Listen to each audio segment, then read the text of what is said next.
you'd know straight away the horses are going to switch on to it, you know, and they have to be nimble on their feet, they have to stay well, and I suppose one of the biggest things is they have to be relaxed. A horse has to be relaxed, but they must have a brain as well, and having a good rider on board is most important.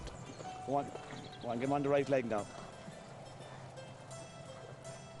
These are the attributes that trainer Enda Bolger feels are needed to be a top-level cross-country performer.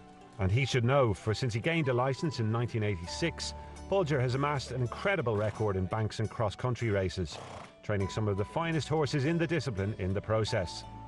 Risk of Thunder, Spot the Difference, Garde Champetre, and more latterly Josie's Orders have all helped the County Limerick trainer dominate the cross-country circuit and become known as the king of the banks. They're all individuals and they all had their own different traits. Risk of Thunder was a great jumper. Spot the Difference could take him from the roots, but he'd stay standing, he'd always find the leg, and himself and JT had a lot of success together. Garde Champetre was a speedy horse. You know, so they were all different, and we had to ride them accordingly as well. So I was so fortunate then that Mr. McMahon has supplied me with some of these cross-country horses, and you know, it's a great game, and we love what we do.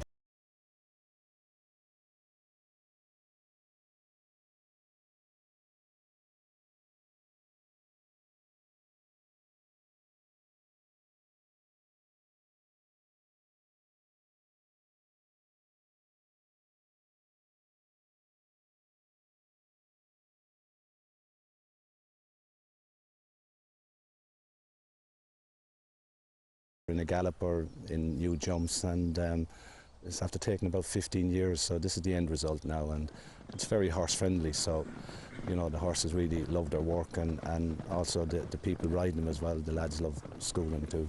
And just looking at the cross-country races then, they really have grown, haven't they, in the last 15-20 years. Obviously there's one at Cheltenham now, we've got this cross-country series in Europe as well, races in France along with the Punchestown ones obviously. How difficult or how competitive do you think it is now compared to when you started off?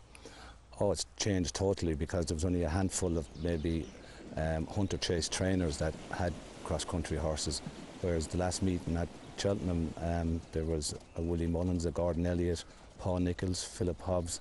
Like, everyone is on the bandwagon now because it's a winner, and you know, these horses, when they get too high in the handicap for normal steeplechase, and like, what else do you do with them? And it's a great incentive, and as I say, the races now are second to none with the horses that are running them. And I mentioned there, obviously there's so many cross-country races now that you can aim the horses at, which is great obviously from your point of view, but which is the one you go out of your way to set out as a goal every year? Is there one in particular? Obviously you have that great association with the Latouche back. Yeah, well, obviously Latouche is a great race, and it's a great time of the year, but I mean, the hype is really for the Cheltenham one, and it's the build up from Christmas onwards, preparing them for the Cheltenham cross country.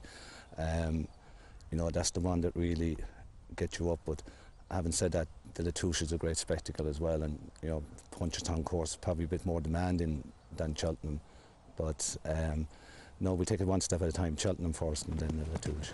Given his record in cross-country races in the UK and Ireland, it's hard to believe that Enda hasn't tasted success in the Cheltenham Festival's cross-country race since Garde Champetre's second victory in 2009.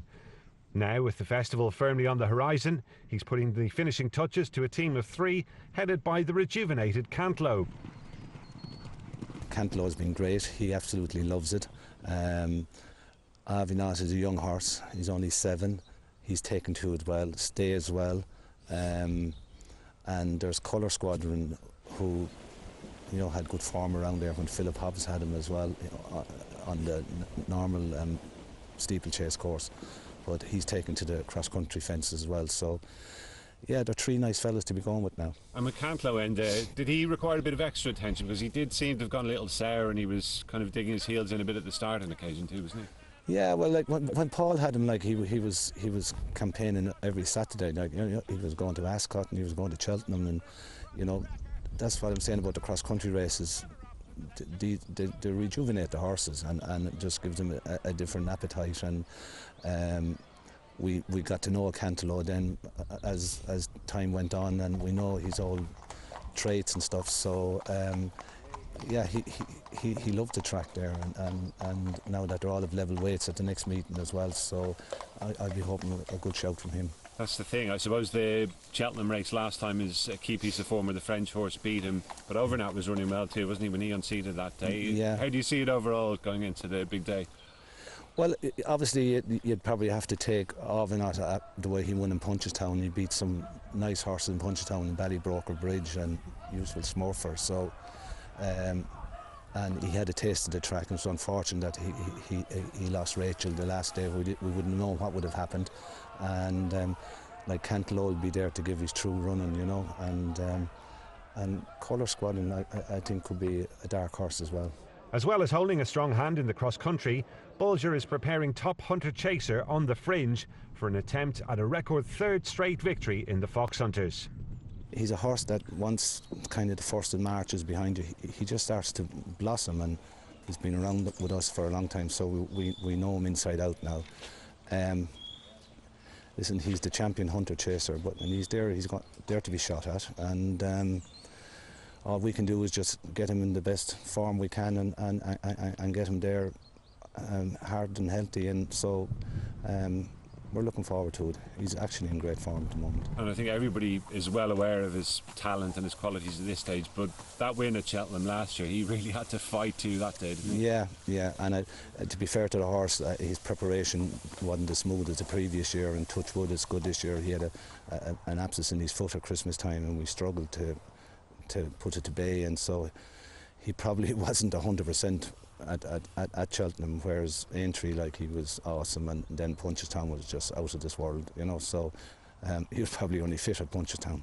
He's 12 now, but he moves like a 4-year-old, so we're so looking forward to it this time now. And he had that run at Leopardstown recently, as he usually does, just to tee him up for Cheltenham. I'd say you couldn't have been happier with how he went that day, could you? Delighted, and I mean, like, we're taking on a seriously good horse in Fox Rock, and like, he travelled well, and there was a matter of time was when he was going to get tired, you know, and like, he took Jamie to the last almost on the bridle, so he's come out at that race, which is just what we needed, and he'll just have one more, maybe a racecourse gallop at Leopardstown on the 5th, and that'll be it then. And then are you getting up in the morning these days with a real spring in your step? You enjoying it as much as you ever have? Oh yeah, well, On The Fringe puts that spring there anyway.